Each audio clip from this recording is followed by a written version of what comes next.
अस्सलाम वालेकुम। तो आज का हमारा टॉपिक है वो है प्रोटीन्स। तो जो फूड के कंपोनेंट्स हैं, फॉर एग्जांपल जो हमने अभी पढ़े हैं, वाटर, कार्बोहाइड्रेट्स, प्रोटीन्स, लिपिड्स वगैरह और न्यूक्लिक एसिड जो होते हैं। तो इनमें अगर हम देखा जाए तो सबसे ज़्यादा जो इम्पोर्टेंट हैं वो प्रोटीन्स हैं। प्रोटीन्स जो है ये अमाइनो एसिड से मिलके बने होते हैं। तो अमाइनो एसिड से मिलके प्रोटीन्स बनती हैं।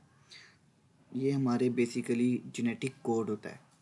जेनेटिक कोड में हमारे क्या होते हैं, अमाइनो एसिड्स आपस में मिलके कोडोन बनाते हैं और हमारा एक जेनेटिक कोड बनता है, और जो हम सब में थोड़ा सा डिफरेंट होता है। एक जो बेबी होता है उसकी जो प्रोटीन्स के जो रिएक्शंस हो रहे होते हैं, ठीक है, वो थोड़े से डिफरेंट होते हैं। क्योंकि जो बेबी होता है उसके 3 साल तक जो उसके प्रोटीन्स हैं वो भी बन रहे होते हैं। उसकी जो बोन्स हैं 300 होती है, जिसने 206 में कन्वर्ट होना होता है। उसकी आई साइट, उसकी वेट, उसका जो भी स्टेमिना है वो पहले 3 साल में बनना होता है। तो उसमें सबसे ज़्यादा इन्वॉल्व प्रोटीन्स होनी होती है। तो प्रोटीन्स जो हैं ये बेसिकली मुख्तलिफ, क्योंकि कार्बोहाइड्रेट से मिलके ग्लाइकोलिपिड्स ग्लाइकोप्रोटीन्स बनाती हैं, ठीक है, और लिपिड्स मिलके ग्लाइकोलिपिड बनाती हैं। तो ये मुख्तलिफ कॉन्जुगेटेड मालिक्यूल भी इन्हें हम कहते हैं। तो प्रोटीन डिफरेंट मालिक्यूल के साथ इंटरेक्ट करके अपना फंक्शन परफॉर्म कर रही होती हैं। तो ये 50% ऑफ ड्राई वेट होता है। यानी कि हमारी बॉडी का जो अगर आधा जो हमारी जो ड्राई वेट है बॉडी, उसका जो 50% है वो क्या है, प्रोटीन्स ही होती हैं। और सबसे पहले जो इंजाइम, हार्मोन्स, हमारे जो ये चीज़ें हैं, इनको क्या कहते हैं, ये प्रोटीन्स ही होती हैं। इंजाइम्स क्या करते हैं, बेसिकली कंट्रोल करते हैं मेटाबॉलिक, हमारा जो मेटाबॉलिज्म है उसको। हमने मेटाबॉलिज्म को देखा पहले कि भाई क्या होती है कैटाबॉलिज्म और एनाबॉलिज्म, जो भी रिएक्शंस हो रहे हैं स्मॉल मालिक्यूल टूट, जो स्मॉल मालिक्यूल्स आपस में मिलके एक लार्ज मालिक्यूल बनाते हैं, ठीक है, और एक लार्ज मालिक्यूल टूट के स्मॉल मालिक्यूल्स बनाते हैं कैटाबॉलिज्म में और एनर्जी रिलीज करते हैं। इसको हम एंजाइम्स, इसमें एंजाइम इन्वॉल्व हो रहे होते हैं। एंजाइम क्या होते हैं, एंजाइम जो है हम चैप्टर नंबर 3 में इसको डिटेल में भी देखेंगे कि ये कैसे एक सबस्ट्रेट को प्रोडक्ट में कन्वर्ट करते हैं और खुद रिएक्शन के बाद वैसे के वैसे ही मौजूद होते हैं। यानी कि रिएक्शन को सिर्फ स्पीड अप करने के लिए काम करते हैं, खुद रिएक्शन का हिस्सा नहीं बनते। इसी तरह हार्मोन है, हार्मोन जो है वो हमारा मेटाबॉलिज्म है उसको रेगुलेट करते हैं। हमारे हमारे बॉडी में मुख्तलिफ़ किस्म के हार्मोन्स होते हैं, ठीक है, ये आपने 10th क्लास में भी एंडोक्राइन सिस्टम में पढ़ा है, ठीक है। इसी तरह सेकेंड ईयर में भी एंडोक्राइन सिस्टम में हम इसके हार्मोन्स को डिटेल से पढ़ेंगे कि किस तरह हमारी जो बॉडी है वो एक दूसरे से इंटरेक्शन करती है थ्रू हार्मोन्स। फॉर एग्जांपल अगर हमारी बॉडी में, हमारे ब्रेन में कोई एक हार्मोन बन रहा है और वो किस तरह जाके बॉडी के दूसरे हिस्से में जाके परफॉर्म कर रहा है अपना फंक्शन, तो ये सारे हार्मोन्स होते हैं। इसी तरह हीमोग्लोबिन का जो मॉलिक्यूल है हमारे ब्लड के अंदर, हमारे रेड ब्लड सेल के अंदर हीमोग्लोबिन का मॉलिक्यूल है जो आयरन को एक्सपोर्ट करता है, ये भी क्या है, प्रोटीन्स ही हैं। इसी तरह एंटीबॉडीज़ होती हैं हमारे, कोई भी फॉर एग्जांपल कोई एंटीजेंस आता है, कोई भी वायरस आता है, उसकी प्रोटीन्स होती हैं एंटीजेंस। तो उसके खिलाफ, उसके अगेंस्ट जो हमारी बॉडी अपना डिफेंस मैकेनिज्म बनाती है, उसको एंटीजन को, उस वायरस को किल करने के लिए, उसको हम एंटीबॉडीज़ कहते हैं।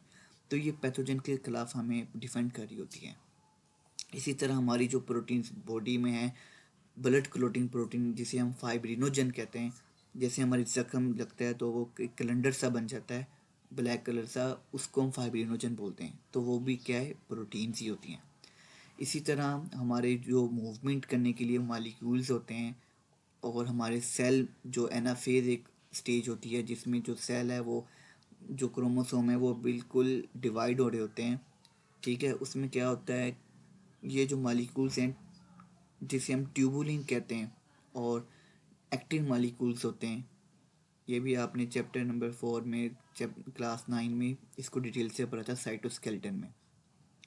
बेसिकली जो हमारा साइटोस्केलेटन है ये एक स्केलेटन सिस्टम होता है एक सेल का, कि वो सेल को एक सपोर्ट प्रोवाइड कर रही होती हैं, साइटोस्केलेटन जिसे हम कहते हैं, जो बेसिकली माइक्रोफिलामेंट, माइक्रोट्यूब्यूल्स होते हैं। तो वो सारे प्रोटीन्स ही होती हैं। तो प्रोटीन्स जो है वो अमाइनो एसिड से मिलके बनती हैं, और अमाइनो एसिड्स जो है वो क्या होती है, उसका जो स्ट्रक्चर होता है उसमें जो सेंटर में कार्बन होता है उसे हम अल्फ़ा कार्बन बोलते हैं, क्योंकि इसके चारों तरफ मुख्तलिफ़ किस्म के फंक्शनल ग्रुप्स मौजूद हैं। एक तरफ इसके कार्बोक्सिल ग्रुप होता है, दूसरी तरफ अमाइनो ग्रुप होता है, ठीक है, एक तरफ हाइड्रोजन और दूसरी तरफ कोई भी आर चेन यानी कि कार्बन की चेन्स मौजूद होती हैं। तो जो प्रोटीन्स हैं ये पॉलीमर होते हैं अमाइनो एसिड्स के। काफ़ी अमाइनो एसिड्स मिलके प्रोटीन्स बनाती हैं, और ये जो प्रोटीन्स होती हैं ये फ्यू टू एक प्रोटीन जो है वो कितने अमाइनो एसिड से मिलके बनती है, फ्यू टू 3000, ठीक है, मुख्तलिफ किस अमाइनो एसिड्स मिलके फ्यू यानी कि 3 कम से कम अमाइनो एसिड्स मिलके भी ना एक प्रोटीन बना देती हैं।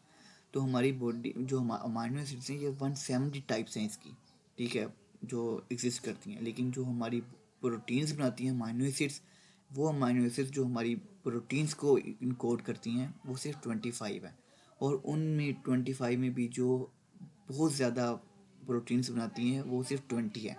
तो प्रोटीन्स बेसिकली 20 ही है।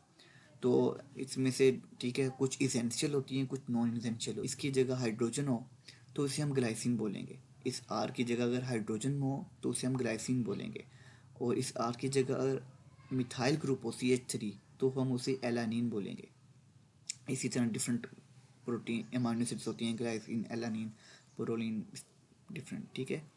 कुछ एसिडिक भी होती हैं, कुछ बेसिक होती हैं, कुछ न्यूट्रल होती हैं। तो इनके आगे फिर काफ़ी टाइप्स आ जाती हैं। पेप्टाइड बॉन्ड देखें कि भाई अमाइनो एसिड्स बनते हैं किस बॉन्ड के ज़रिए, अमाइड पेप्टाइड बॉन्ड। तो ये CN बॉन्ड बनता है। ग्लाइसिन का अगर मॉलिक्यूल देखें तो उसका जो कार्बोक्सिलिक ग्रुप है, कार्बोक्सिलिक ग्रुप का हाइड्रोक्सिल ग्रुप जो है OH, वो इन्वॉल्व होता है बॉन्डिंग में। और अब दूसरी जो अमाइनो एसिड है उसका जो अमाइनो ग्रुप है उसका हाइड्रोजन, यानी कि कार्बोक्सिल ग्रुप का हाइड्रोक्सिल ग्रुप, और अमाइनो ग्रुप जो NH2 है उसका सिर्फ हाइड्रोजन बॉन्ड, जो हाइड्रोजन एटम है वो इन्वॉल्व होके रिएक्शन करते हैं, और ये आपस में मिलकर वाटर बना देते हैं और एक CN बॉन्ड बन जाता है। ये डाइपेप्टाइड है। इसी तरह आपस में मिलती जाएंगी और पॉलीपेप्टाइड प्रोटीन्स बना देंगी। जो अमाइनो एसिड है, ठीक है, इसमें हाइड्रोक्सिल ग्रुप होता है कार्बोक्सिल ग्रुप का, ये आपने याद रखना है। और अमाइनो एसिड का जो होता है हाइड्रोजन एटम, ये बॉन्ड बनाते हैं पेप्टाइड बॉन्ड बनाने के लिए। अगर दो अमाइनो एसिड्स मिलकर बना रही है तो हम उसे डाइपेप्टाइड बोलते हैं, और अगर काफ़ी अमाइनो एसिड्स आपस में मिल रही हैं तो उसे हम टेट्राई, टेट्रा, पेंटा और इस तरह की पॉलीपेप्टाइड चेन्स ये बना देती हैं। तो आज के लिए हाँ इतना ही, ठीक है। नेक्स्ट हम देखेंगे स्ट्रक्चर ऑफ प्रोटीन्स। ओके जी, अल्लाह हाफिज़।